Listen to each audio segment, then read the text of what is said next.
অনেক সময় হয় যে পলিটিক্যাল পার্টিজের ভিতরে কিন্তু অপরাধীরা ঢুকে এবং অপরাধ করে ফেলে। আমরা দেখেছি এর আগেও বিভিন্ন সময় কিন্তু দেখেছি আপনার মন্ত্রী হয়েও কিন্তু অস্ত্র মামলার সাথে তার যোগসাজশ এবং 10টা অস্ত্র মামলার সাথে আমাদের কানেকশন আমরা দেখেছি, আমাদের রেকর্ডে আছে। কিন্তু জিনিসটা হচ্ছে কি, আপনি যখন পলিটিক্যাল পার্টির মধ্যে এই ধরনের কেউ অপরাধ করে ফেলে, পলিটিক্যাল পার্টি যদি সাথে সাথে ডিজোন করে বিষয়টিকে এবং সেটাকে কনডেম করে, তাহলে কিন্তু মানুষের মধ্যে এক ধরনের স্বস্তি আসে। কিন্তু আমরা অনেক বছর কিন্তু দেখেছি যে কোনো না কোনোভাবে পলিটিক্যাল পার্টিরা তাদেরকে পেট্রোনাইজ করেছে। আমি যদি আনোয়ার আজিমের কথা বলি, তার যে এতগুলো মামলা দেখার পরও কিন্তু তাকে কিন্তু পলিটিক্যাল পার্টি অ্যাকোমোডেট করছে, তাকে এমপি ইলেকশনের সুযোগ দিচ্ছে।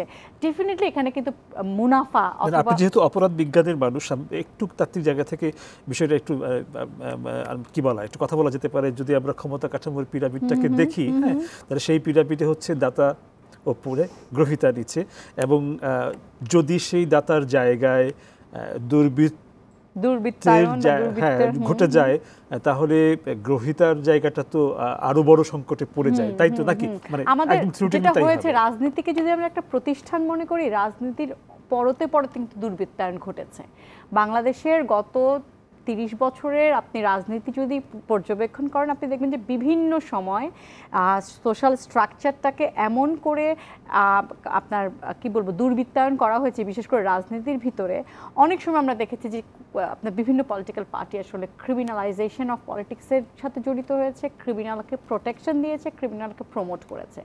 তো জিনিসটা হচ্ছে, আপনি যদি ডিজোন করেন, আপনি যদি কনডেম করেন, আমরা কিন্তু অনেক সময় আমাদের প্রধানমন্ত্রীকে এটা বলতে শুনেছি যে অপরাধীর কোনো দল নেই, অপরাধীর কোনো চেহারা নেই, যেই দলেরই অপরাধী হোক না কেন তাকে আমরা যথাযথ আসলে শাস্তি নিশ্চিত করব।